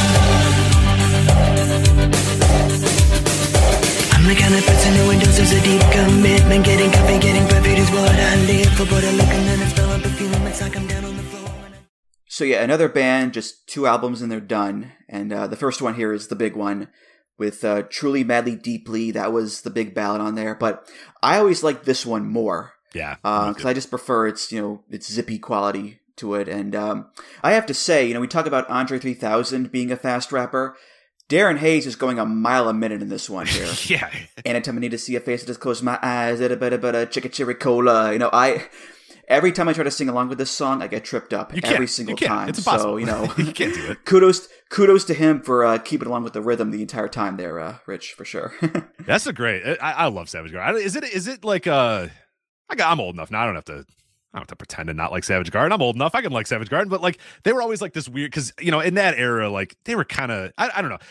A lot of people maybe kind of laughed at them and thought, oh, these are kind of like dorky looking guys, and this is a song that's not that cool. Maybe it's like your mom listened to the song and liked it, but I remember not really being able to fully embrace my love of Savage Garden as a child. And I loved them, man. I was like, these guys are great. I don't know what you guys are saying, and maybe it'd be because I didn't know much. I was still, it's like 1997. I'm pretty young at this point. I didn't really know the whole genre of like, synth pop and new wave. And this song is very much that. Like this song could have fit perfectly in 1985 as much as it fit in 1997. And, I remember at the time being like, well, this is a unique song and a unique sound. Like you don't really hear this type of, especially on the US radio in 1997. You're starting to get into the early days of boy bands. Obviously, hip hop is very, very big at this time. New metal's coming around the corner for sure. New metal is right here. It's right around. So these guys come and it's like this a song that does feel like it's 10 years too late. But it kind of worked because it was 10 years too late and it was unique. This song probably wouldn't have stood out in 1985, but it did stand out, in 1997 as being a very unique thing. But I've always been a huge Savage Garden fan, and I'm with you. This is the track. Truly, Madly, Deeply. It's a good for a homecoming dance or whatever. But this is the track right here. Yeah, I love it a lot. Yeah, and the music video, if you've never seen it, it's a bit strange. They're in like this technology lab of some sort, which I guess kind of fits the futuristic kind of spacey vibe the song is going for there. And Darren's head is in like this metal brace, and it's projecting his face onto like a big screen. And Darren says the reason they did that is because they thought he looked gay when he moved around. Well, as it turns out, Darren Hayes is gay, and this is a gay song. It's about him dreaming about a boy he falls in love with. So he was pretty upset to find that out, and as one would be, of course. But yeah, just some unpleasant vibes with the video, I think, in hindsight there. It sounds very 1997. Yeah. Oh, hello, yeah, sir. yeah. Can you be less gay? What can we do to make you less gay? I got it. We'll put you're moving your head in a gay way. Please stop doing that. And it's like, hey, this guy really badly wants to tell you. Well, okay. All right. That's fine. I'll go to the braced. Yeah. Yeah. Well, yeah, Savage Garden, they got 2 albums. You really only need the one, to be honest with you. But what an album, and what a real shooting star of a band there, Rich, I guess. So, yeah. And quite the we talked about earlier, Outkast, and it's like, yeah, there's no beef. We just went our separate ways. And this other band, there's no beef. We went our separate ways. Not the case with Savage Garden. No. Yeah. As far as I know, Darren Hayes still singing, still out there as a solo artist. And Daniel Jones, he has left the music business entirely, and he's now in real estate, of all things. So you can't get more divorced from music, I think, than going into real estate there, Rich. So there you go. No, definitely. And I know that like people always say like, oh, you guys should get back together. And they're like, no, never going to happen. I think at one point I found Hayes. He was quoted as saying, "No, never. I once said I'd do it only if it cured cancer, and that's still how I feel. So if somebody can come up with a way to cure cancer, we can get Savage Garden again. But that is the only way. That is if the only way that they will release the cure is that Savage Garden gets together. That is the only way we're going to get Savage Garden again. But man, those guys have been making so much money on the circuit. Oh yeah, you know what I mean." And they got to be looking at this Oasis thing. They got to be like texting each other and be like, come on. All those 90s band nostalgia festivals and cruises. Yeah, they're missing it. This is the peak time. They're going to miss it. If they wait 2-3 more years, it's going to be over. And really, it might be even on its last legs right now. It's now or never, guys. But I guess I respect the fact that they're done and they're done forever, which is you do appreciate that too, Unlike a wrestling retirement, it appears to be a real retirement. Oh yeah, these guys are not they're not Terry Funk in that sense for sure. they are done and dusted, absolutely. Yeah, but what's your next pick there, Rich? Yeah, so I got a duo here that is still together, and despite the fact that in their 27 years together they've only released 3 albums, they're still very much together. It is the Avalanches. Oh, the Sun.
Yeah, love that track. Love pretty much everything the Avalanches do, and it's fitting that this song, we're playing this song after you chose the Daft Punk song a little bit earlier, where you talked about them kind of molding together thousands of different things to all come together to create this one song, and that's basically what the Avalanches do too. That people have defined the genre as plunder phonics is what I've seen a couple times. Sample Delia is another one I've seen. Yeah, there's a few different various music writers have tried to define it in different ways, and guys like DJ Shadow or artists like DJ Shadow is one. People have mentioned Jay Dilla. Is another guy from the hip hop realm that's kind of done this. Daft Punk has obviously done this too, and many artists have, where you just take as many samples from as many different places as possible and put them all together to make magic like this. And a lot of the stuff that the Avalanches will do, it's like sound clips from like 1950s instructional videos and 1970s TV shows and news broadcasts and songs. It's just everything. Where classic sampling is, hey, we're going to take this drum beat from this song, we're going to take this bass line from this song, we're going to put it together, and that's incredible too. And the way that people put those together is phenomenal. But these guys to then also do that, but then also find like random ass clips from anywhere around the universe and have it all come together. And like you said, create a song that you feel like there's 20 people singing, but it's really in actuality just these various samples all kind of molding together. And this song does actually feature, some singing as well. So it's not just strictly the Avalanches doing sampling. There's some singing on this one as well. And it's a big reason why we chose this song as well. I was going to switch it to another Avalanches song, and you said, whoa, hold on a minute. We got a topical story to talk about. And I said, whoa, you're right. We can't switch this song. Yeah, I was listening to this, and I was thinking, I really enjoyed this song, but who's the lead singer? They sound very familiar. And then I realized, oh, that's Perry Farrell from Jane's Addiction. And it all just clicked together. It sounds like him. The lyrics are very Perry Farrell-esque. And yeah, that is great timing on your part to pick this song, Rich. Oh, yeah. Because it was about a month ago at a Jane's Addiction concert in Boston that Perry Farrell got into a fight with Dave Navarro on stage. Because I guess Perry couldn't hear his voice all that well in the monitor. And look, we all know the natural reaction to that is to fight your bandmates. We all know that, of course. Come on. But stage, yeah. Right. You don't wait till after a song and, tell someone to the side, or you tell one of the assistants, hey, I can't hear myself. No, you start pushing of course on stage in front of everybody midway through a song is the way to do it. Yeah, of course. Come on. Yeah. But yeah, that ended the show right there. That ended the tour right there. And maybe even ended the band right there. I don't know. Yeah, that's hard to come back from. That's hard to come back from for sure. Definitely. Yeah. But look, those guys have been around the block several times. Dave Navarro, when he gets shoved, just has this look on his face like, again with this shit? Are you kidding me? Because Perry Farrell is 65 years old at this point, and he's had his fair share of demons, absolutely. But demons or no, I really enjoyed this song, Rich. It's a real toe tapper for sure. Oh, absolutely, yeah. And if you've never listened to the Avalanches, as I mentioned, they've been in a band together or a duo, whatever, since for 27 years. And they've released 3 albums. Since I Left You was their debut in the year 2000.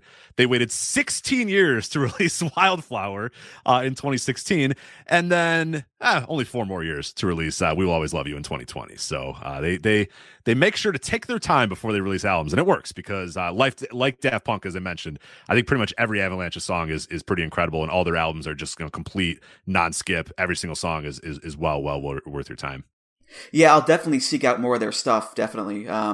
Because I've heard of DJ Shadow, and I know about albums like Paul's Boutique and 3 Feet High and Rising, which are very sample heavy. But I'll definitely check out more of the Avalanches for sure. And the good thing is not too much of a workload to go through there. So you can get through it pretty quick. Yeah, if you want to do a full Avalanches listen, I'll probably take you about, hour and a half to do that. 2 hours maybe. That sounds good to me, definitely. Yeah, But all right, my second to last pick here is another man-woman duo. It's Annie Lennox and Dave Stewart, Eurythmics. And I could have picked any number of classic songs they did, but I went with the song from 2005. They put a new song out on their Greatest Hits album, Ultimate Collection, and it's called I've Got a Life. Oh, it's a cruel place. You never asked to be here. Nobody cares. No one's gonna help you now. Oh no. It's dog eat dog. Dog eat dog. The human race. The only thing they'll do is hate you. Hate you. Such a crime to be unkind. Turn your cheek, pretend you're blind. I've got a light, though it refuses to shine. Got a light. I've got a light. It ain't over. It ain't over. Got a light. I've got a way. It's the only thing that's mine. Got a way.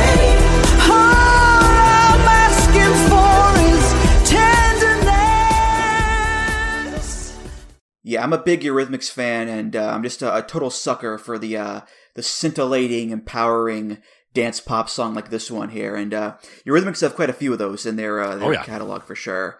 Not the easiest band name to spell, mind you, but they do make a lasting impression, especially Annie Lennox, because that video they did for Sweet Dreams Are Made of This back in the day, that put them on the map. And a big part of that was Annie dressing in the suit and the short orange hair. And this song is like a callback to that, because in the video for it, she's wearing the suit from the Sweet Dreams video. And you can also in the song hear like that milk bottle clinking from Sweet Dreams as well. So it's the last single they ever put out, and it's kind of a nice little closing chapter for the band as well there too. So like Tears for Fears, Rich, I went with the newer song in this case there. So there you go. Yeah. You're like that. You're like that band that, everybody comes to their concert to hear like their, big hits, and you're like, all right, this is off our new album, and everyone's just like, boo! play Sweet Dreams. They're like, we're gonna get to it. Come on, let us play our new shit for a little bit first. But I love that. You're like, all right, yeah, here's Tears for Fears, but I'm gonna pick a song from 2 years ago, and here's here's Eurythmics. I'm gonna pick a song. I love that. I appreciate that. But you need that. Everybody knows Sweet Dreams are made of this. They don't need to hear it again. They don't need to, they need to know that these people made other songs as well. But yeah, that voice is just an iconic voice in music. I mean, it's one of a kind. It's just so, I don't know how to describe it, but it's just big. You know what I mean? It's one of the biggest voices. It just fills every song up in just an incredible way. But yeah, I love that they just kind of, went their separate ways and said, hey, I think we're good. And, they have a catalog that speaks for itself. They don't need to keep making new music if they don't need to. They've done it all pretty much. They've had a great career overall. Yeah, I agree for sure.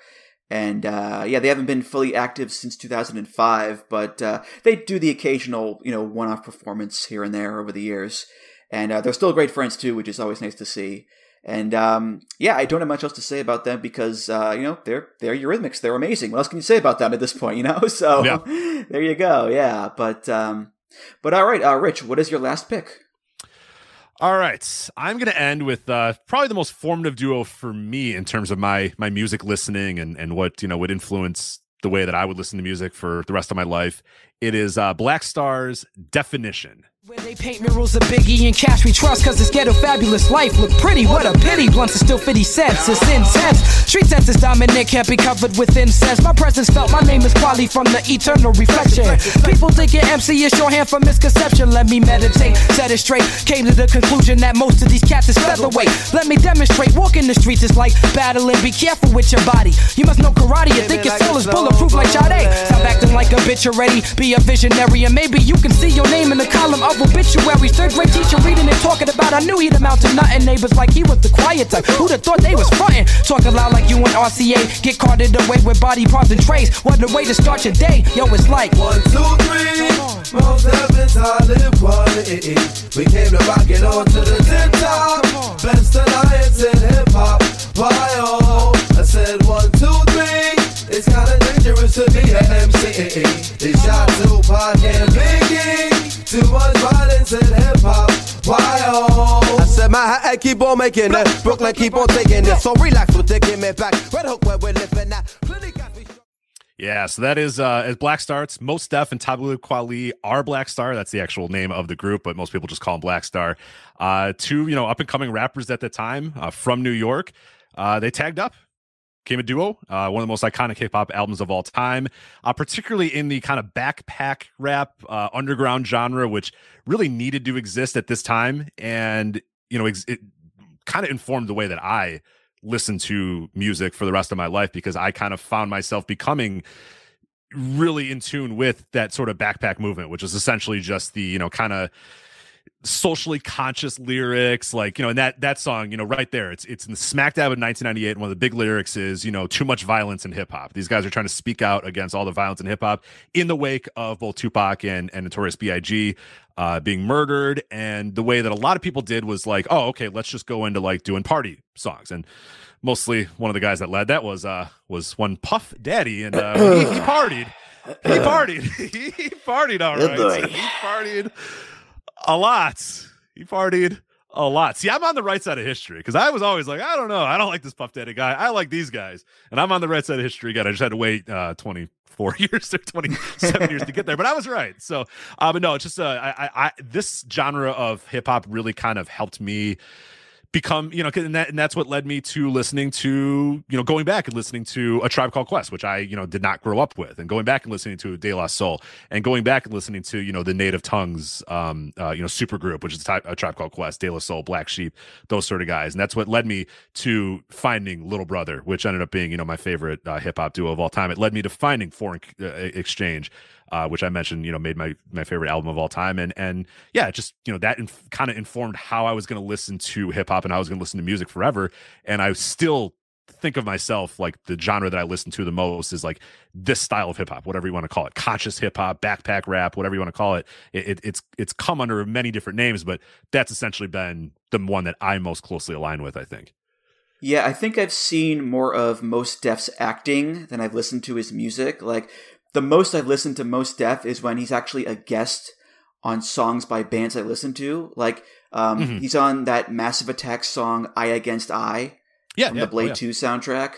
And he's also on the song Stylo by Gorillaz. And Talib Kweli, I know the name, I just don't listen to his music.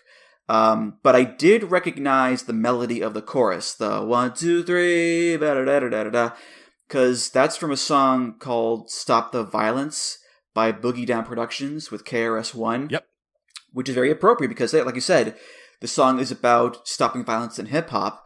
It literally says they shot Tupac and Biggie, too much violence in hip-hop. Like, it could not be any more obvious or clear what the message there is. So. It's not deep. It's not a deep song. Andre 3000's getting a little deep with that stuff. These guys, they can get deep sometimes, but this song was basically just like, we're just going to lay it out here, make it pretty obvious what we're going for with this. And really this, as I said, was kind of, it really did kind of kickstart this genre that would then kind of lead through the 2000s and become sort of quote unquote underground hip hop. Like I said, there's a lot of different names for it. But as hip hop became more popular, it became more poppy. It became more about partying and more about, eventually, you get back to the 50 Cent eras, and now it starts to get more of gangster rap again in the mainstream. And little by little, like the old school style of your A Tribe Called Quest, of your De La Souls, of your Black Sheeps, of your KRS ones that you mentioned a little bit earlier, those guys start to be kind of put to the side and put in the back, and there's really no place for them in mainstream hip hop. And this is kind of the first, album that really puts that genre on the map and really gets it back to what it was earlier in the decade, there was a lot of hip hop and a lot of mainstream hip hop that was similar to what Black Star would do and what Mos Def and Talib Kweli would do. But, by this point, it's no longer commercially successful. So a lot of people have just kind of moved on from it and have no time for it. But this album did do pretty well. It reached number 60 on the Billboard, Hot 100, which is fine. Or this song, I believe, was number 60 on the entire album, was 53rd. In the Billboard. So it's fine. It's okay. It's not great, but no, and then these guys would obviously go on to have very, very lengthy careers. Mos Def would, next year release his best album, in my mind, Black on Both Sides, which is a really, really great album if you're trying to kind of get the full Mos Def feel. And Talib Kweli and both these guys are still making music. And they've come back a couple times and made music too. They released their last one in like this weird, it was a weird website they released it on. Luminary, a podcasting platform of all things. Yeah. Luminary. Right. I remember being like, what are we doing here, guys? It's like, all right, you want our new podcast or our new album? Subscribe to the podcast network Luminary, and then you can listen to it there. And it's like, okay, I know this is odd, but all right. And it was fine. It was okay. But no, I definitely recommend this album to people. And this is kind of a song that really stands out from the album too. Mm-hmm. Well, my last pick here is another rap song. How about that? The tables have turned, my friend. This is Pete Rock and CL Smooth off their album Mecca and the Soul Brother. It's their classic song, They Reminisce Over You, TROY. Granddaddy came sober, count all the fingers and the toes. Now I suppose you hope the little black boy grows. 18 years younger than my mama, but I really got beatings cause the girl loved drama. In single parenthood, there I stood. By the time she was 21, had another one. This one's a girl, let's name her Pam. Same father as the first, but you don't give a damn. Irresponsible, plain not thinking. Papa said chill, but the brother keep winking. Still he won't down, you would tear out your hide. On your side while the baby make a slide.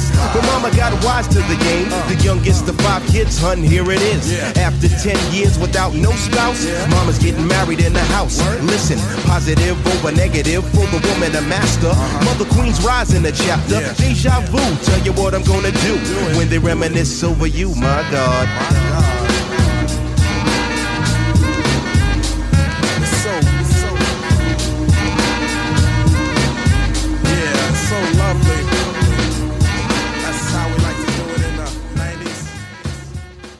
So I told this story on the show before. Actually, it was on the first hip hop themes episode we did with you back in the day, Rich. But this is the first rap song I remember liking because I had rented NBA Street Volume 2 from Blockbuster, and the menu music is this song. And the parts I remember liking are the saxophone sample and the reminisce part, but it stuck with me all these years later, you know. And as I was mulling over my last pick for this episode here, I thought, you know what, let's go with this one because it's a classic song. I still like it a lot, Rich. I'm so glad you picked this because this is probably my favorite song of all time. I mentioned my favorite album, my favorite duo of all time. This is probably my favorite song of all time, but I was like, man, I've already picked a lot of rap. I don't want to just do rap. Black Star's pretty, formative for me, so I think they're my last cut. So I said, I can't do Pete Rock. I can't do Troy. I can't do it. So I cut it off my list, and then you did, and I was like, oh, thank God. I really wanted to talk about this song, so I'm so glad you picked it. But yeah, an incredible sample too. I mean, it speaks to just how amazing hip hop sampling can be. And so you take this the idea that like at some point Pete Rock heard Today by Tom Scott and the California Dreamers and said, I like that saxophone song there, that sound, let me make a song over it, and did.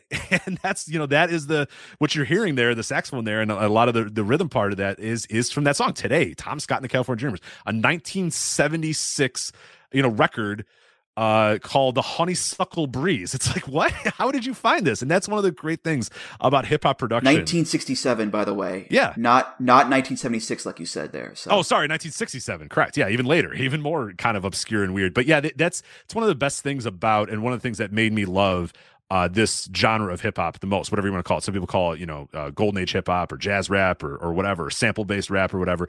And most hip hop does have samples, but there's a certain level that people like a DJ Premier, that people like a Jay Dilla, or people like a Pete Rock, or Ninth Wonder's another guy who does an incredible job with it, where these guys just, they dig in crates. That's what they kind of call it. They call it crate digging, where you go to a record store, you go to a random all right, let's go to the old soul records or let's go to the old jazz records, and we'll thumb through it. I'll pick out this record, and we'll listen. And maybe something hits us, and maybe something lands with us.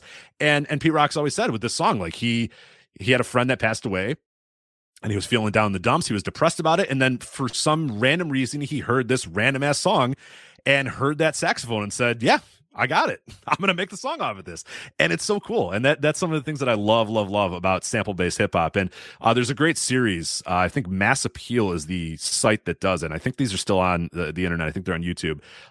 It's called Rhythm Roulette. And what they do is they take all these great, sample-based, hip-hop producers, and they basically blindfold them, make them go into a record store, make them pick up 4 or 5 different records, and then come back and have to make beats out of them.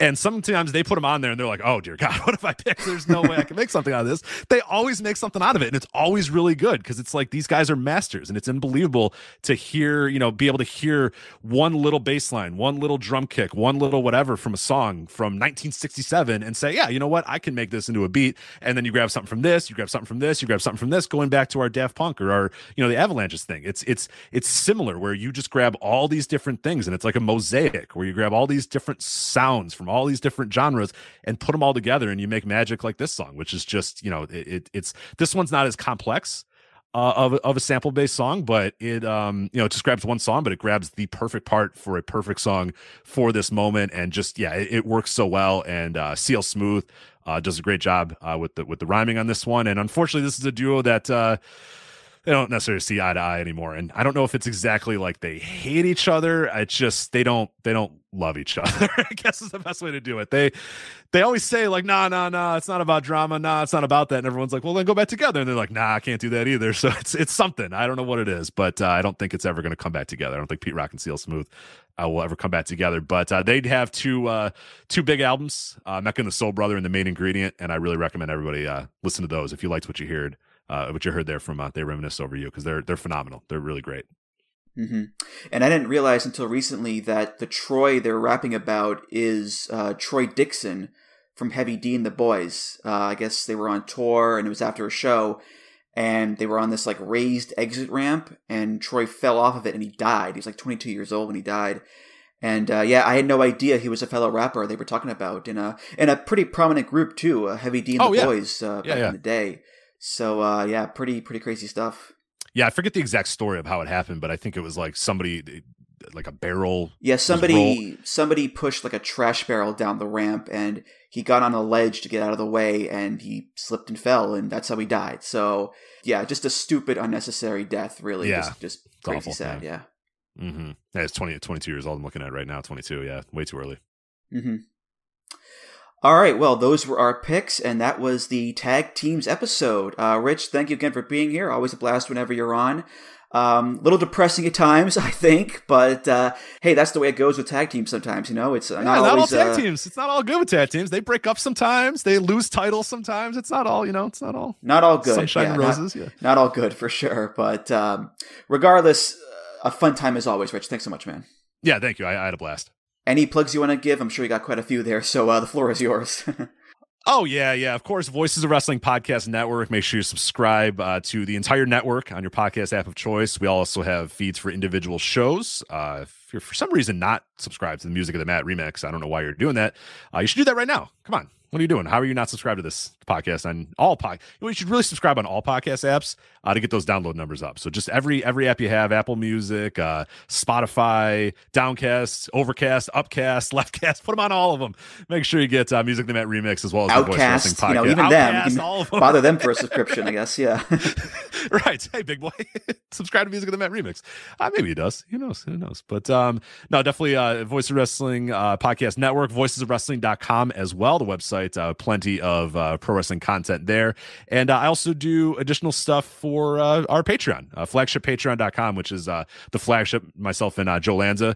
We do a weekly podcast called The Flagship on the Voice of Wrestling Podcast Network. And then we do a bunch of bonus audio, including pay-per-view review shows, written columns, retro content, all that other good stuff. And that's all available at flagshippatreon.com. But yeah, thank you so much for having me on here. Of course, anytime, yeah. And I'll just add the Twitter is at Music of the Mat. And if you want to leave a comment about this episode or post your picks, you can do that at voicesofwrestling.com/Discord. You can do that in the podcast channel there in the Discord. And again, your podcast player of choice, rating, review, subscription, all that good stuff. So, okay, let's go out with a playout song here. This is everybody's favorite gay Canadian twin sister duo, Tegan and Sarah, and I went with a song off of their album Heartthrob. It's a lovely song. It's called Love They Say. Thanks again, Rich. Absolutely. Thanks for having me. First time you held my hand, I knew I was meant for you.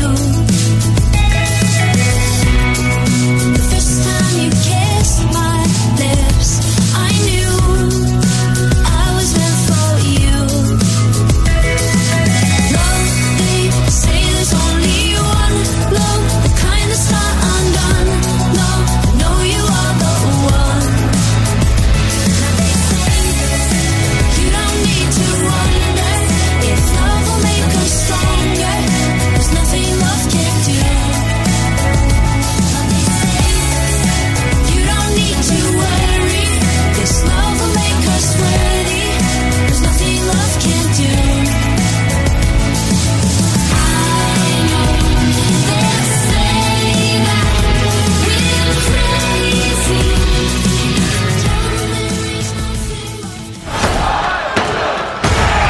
Music of the Mat is intended for entertainment and information purposes only. The songs used throughout this show are property of their respective copyright holders.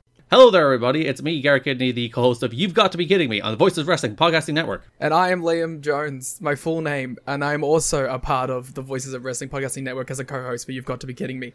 We are a TNA history podcast that covers TNA 1 month at a time. We cover all the drama, all the matches, all the Vince Russo nonsense you could ever want in your life. Have you heard of TNA? I bet you have, but would it be funnier if two people made jokes over it the whole time? Probably. So if that sounds like fun to you, check it out on this very Voices of Wrestling podcasting network, and Liam will do bits and whatnot.